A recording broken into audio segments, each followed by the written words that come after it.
Hello everyone, hope you're doing well. It is time to go through the roadmap stuff once again. We haven't had a roadmap look at, well, in a few weeks now. It seems like they've been focusing a lot on the nation bonus stuff, which is kind of interesting. But this time, it's time to have a look at the APHE shell changes, which they talked about bringing in. My guess is a lot of this roadmap stuff is actually being set up for the third update of the year. I know they said summer 2024, but we're getting to a point now where there's only like a few weeks left. So being able to kind of put out all of this and then also the updates after it, it seems a little bit crazy. So the basics of this, if you kind of need like a TLDW or a TLDR, they are trying to modify APHE shell changes, APHE, and they're trying to make it more realistic. Now there are certain things that they're going to do that you can't vote on, and there are certain things that you can vote on the proposed changes. So first, we're going to have a look through the stuff which you can't vote on, which is basically them trying to make it more realistic. This is something, if you remember, maybe a year ago now, I can't remember exactly when, but with APF SDS, they tried to change it to make it more realistic and how it interacts as a general shell. It's also something they've done with AP over the years. Well, they're trying to do the same thing with APHE. They're trying to make it so it models more realistic diagrams of how damage is done with these types of shells. Now, APHE is one of those rounds which has either been a nuke round for many different vehicles or completely worthless, depending on its overall penetration.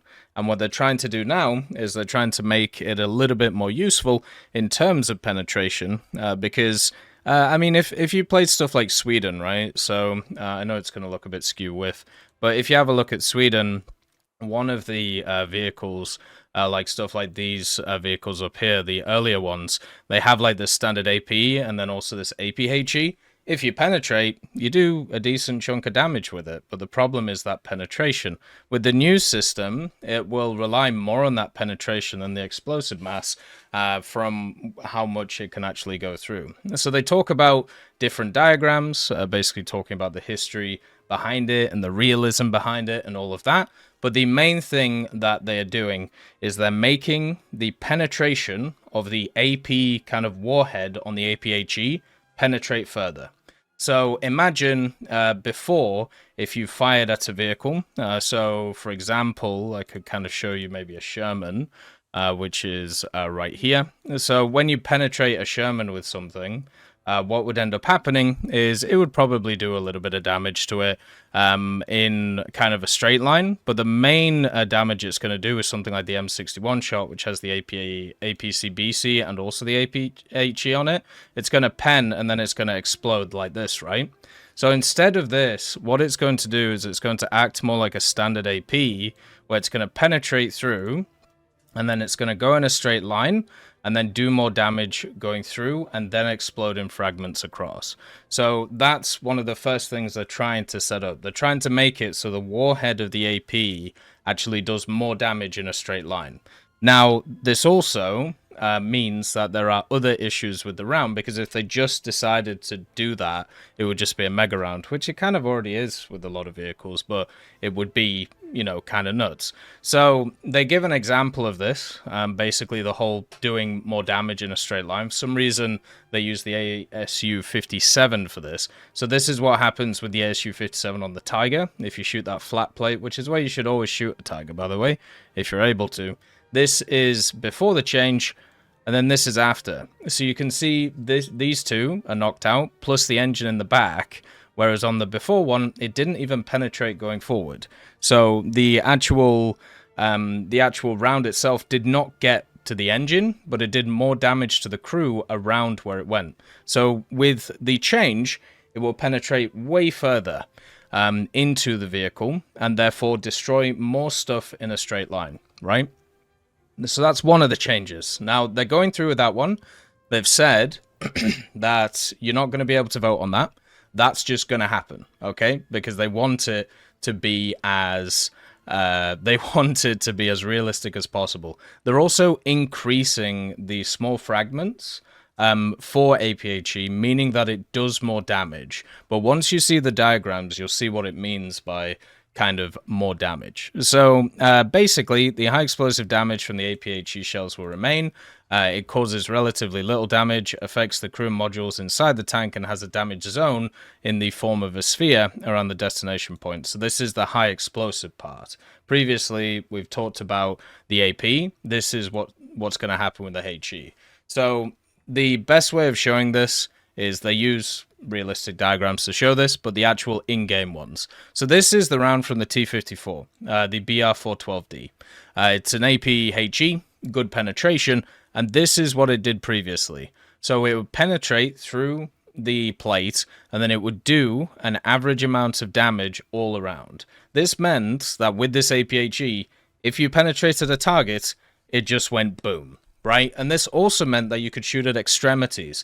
You could shoot at cupolas. The M60 is one of these vehicles which just get nuked by something like this. You just shoot it in the cupola, and then the round bounces down because it does an overall circle diameter of effect instead of a cone.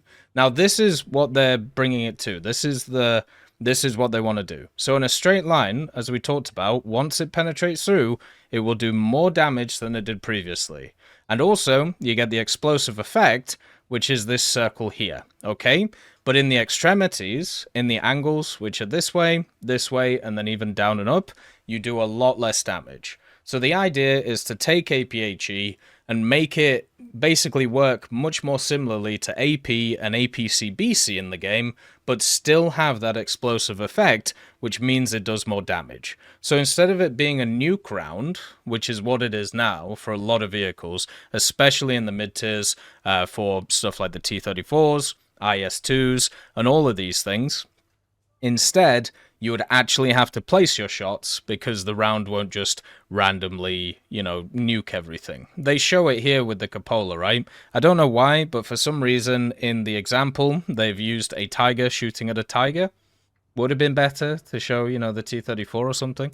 But you can see here, this is what happened before, and this is what's going to happen now. So it does a small amount of damage in a small radius around the penetration point, but the vast majority of the damage is in a straight line.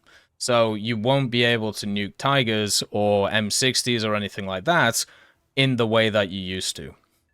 But there's a catch. And this is the bit that isn't talked about in any of this, which is the problem. All of this sounds great. All of this sounds fantastic. Everything about it sounds wonderful. But they've missed something, and it's overpressure.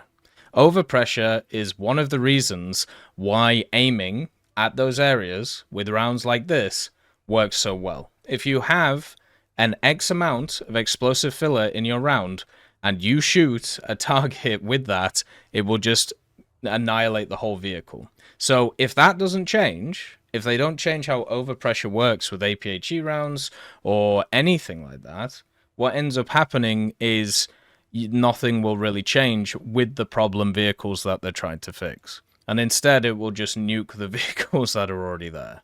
So, for me, I like this change. It makes it more realistic. It makes it so the round actually isn't as... I wouldn't even class it as RNG, but the way that you use the APHE round for a lot of vehicles in War Thunder is it's more about just picking a penetration point, making sure you know the specific weak spot, and then firing through it, and you know the APHE round is going to do enough. If you've ever played Britain, if you've ever played any nation that cannot rely on APHE, Sweden at the low tiers, right? You actually have to pick your shots a little bit better. You have to know a bit more about the enemy on where you end up doing damage to them. Whereas if you're playing, let's say, Germany, or if you're playing something like America or USSR, where you have AP with HE filler usually in it, you just get nuke rounds. And once you penetrate, you do a ridiculous amount of damage. So this is adding a layer of skill to the game for those vehicles, which is already in the game for other vehicles that you fight. So for me, that's fine, right? That's called equaling the playing field, okay? So now, APHE, you actually have to think about how you use it, just like you do with APC-BC, APDS, APFSDS most of the time, AP, and all of these other rounds. So that, to me, is very positive. What I don't find positive is, first of all, the examples they've used are horrific. Two vehicles that never face each other or should never face each other. And also another vehicle here which won't ever face each other either, because it's for some reason facing itself. They should have had better examples to understand, to help people make informed decisions on this. And also, at the same time, I don't know why they have not left a bit more up to kind of like the community to pick whether they want this stuff or not. And hopefully we can also see some more roadmap stuff like in the future. We obviously had the other roadmap parts before about trying to improve SPGs. A lot of people voted no on those things, which made me very sad. But who knows? Maybe in the future we'll see some more changes to those. I think overall, as I said, this is a positive change. I think they should bring this in, and I'm pretty sure they're going to. People will obviously be mad. People generally don't like change, and they also don't like losing power, which is exactly what this round does. And since this affects majorly America, Germany, and the USSR, I honestly think there's going to be a bit of a ruckus about this, since it also affects the area of the games that people play the most, the mid-tiers, especially in ground. But this is a change that has to happen. It's one to equal the playing field. It's one to make it so skill matters a little bit more, just like it does for other nations who don't get these crazy shells. So overall, very positive. Let's get it in. As always, I hope you have a wonderful day, and I'll see you next time. I'd just like to thank GMG Smiley, CD Beans, Chieftain Mike, EMN3 Galaxy, Tulio Pontecorvo, Brendan Quinn, Carrion Crow, Gus Irenicus, Pyman, Wartinder, Teddy, Daniel Stanton, Martinez, B. Young, Ozzy Panzer, Alan Hacker, Liam Shear, Opium Prime, Lafouche, Sem, Aslan, Uncle Bean, and Derek R. for supporting the channel.